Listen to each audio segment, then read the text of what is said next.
Seperti bangunan lain, Pondok Pesantren Lirboyo juga dihuni makhluk halus. Pendiri konon menyediakan sebidang tanah untuk mengusir dan memakamkan para makhluk halus itu.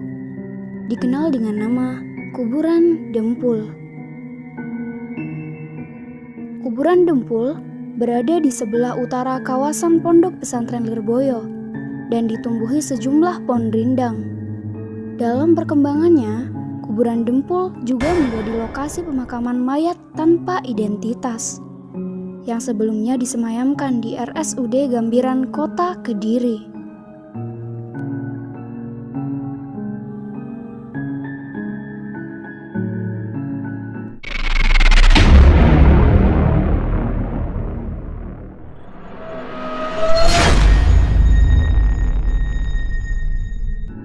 Kuburan Dempul ialah panggilan yang diberi beberapa orang untuk menyebutkan tempat pemakaman di samping utara Pondok Pesantren Lirboyo Kediri.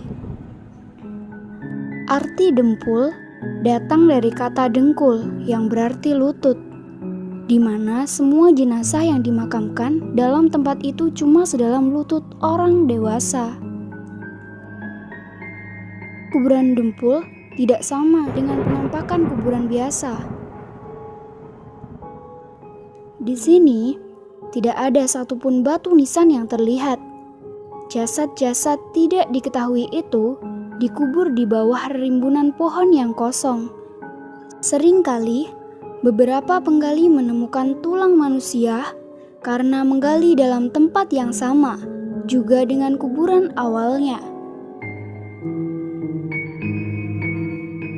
Tidak cuma di kompleks makam saja, keangkeran tempat itu meluas sampai ke lokasi seputar Ponpes Lirboyo yang sejak dahulu diketahui jadi wilayah hitam. Kental dengan adanya banyak aktor kejahatan serta jin jahat yang berkeliaran.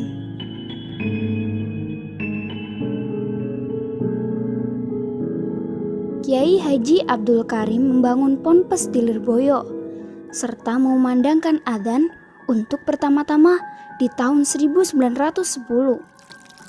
Adzan itu bergema waktu Kiai Haji Abdul Karim menyongsong kelahiran putrinya dalam tempat itu. Bahkan, selang beberapa tahun berlalu hingga tahun 1980-an, beberapa orang masih ngeri waktu lewat di lokasi Pondok Lirboyo. Saat itu, jalan aspal yang melintang dari Terminal Tamanan ke arah utara sedikit ditempati perumahan, serta lokasi perumahan Wilis Indah masih jadi kebun tebu yang tinggi serta gelap. Tidak ada yang lewat sesudah adzan maghrib. Pejalan kaki pilih jalan memutar daripada melalui lokasi Pondok Lirboyo yang berdekatan dengan makam Dempul. Salah satu jejak misterius di kompleks kuburan Dempul yang sampai sekarang masih ada ialah papan larangan santri Lirboyo untuk melewati galengan atau sungai kecil. Galengan itu ada tidak jauh dari pagar Pondok Lirboyo yang berdekatan langsung dengan makam Dempul. Santri jangan seberangi galengan itu, akan buka pintu masuknya makhluk halus dari Dempul, kata alumnus santri Lirboyo yang sudah jadi sebuah informasi umum di sana.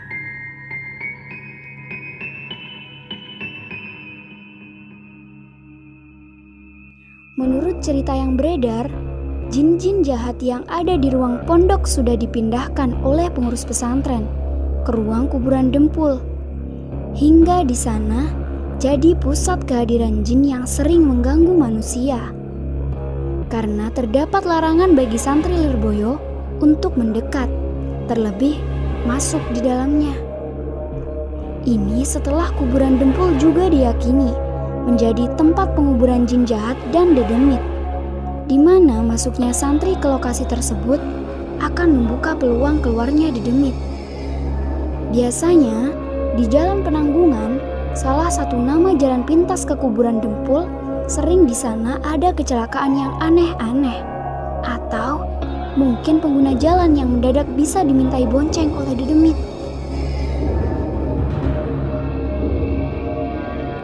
Penyebab adanya gangguan di demit di kuburan Dempul ke masyarakat karena proses pemakaman pada mayat yang tak memenuhi standar.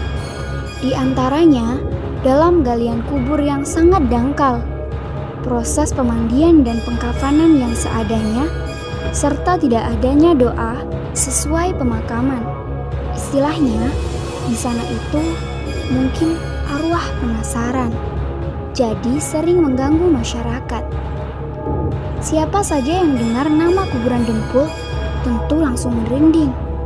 Sepanjang tahun nama itu diketahui angker oleh warga kota Kediri jadi pusat kehadiran jin jahat.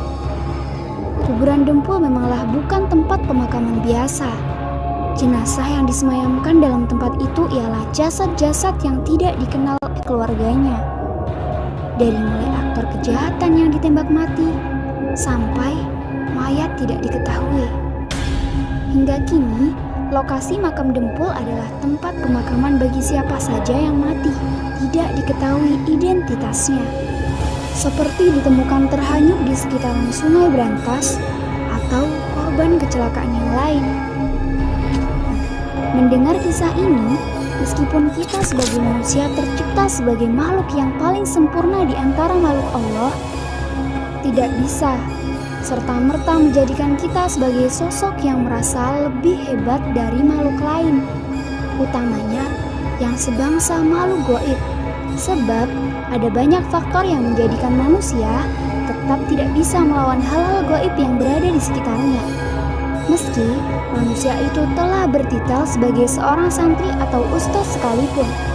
Karena untuk menghadapi sesosok gaib juga dibutuhkan ilmu khusus dan amalan tertentu, dan tidak semua orang mampu menghadapinya. Bagaimana menurut kalian? Apakah kalian punya kisah horor lain? Berikan pengalaman kalian di kolom komentar.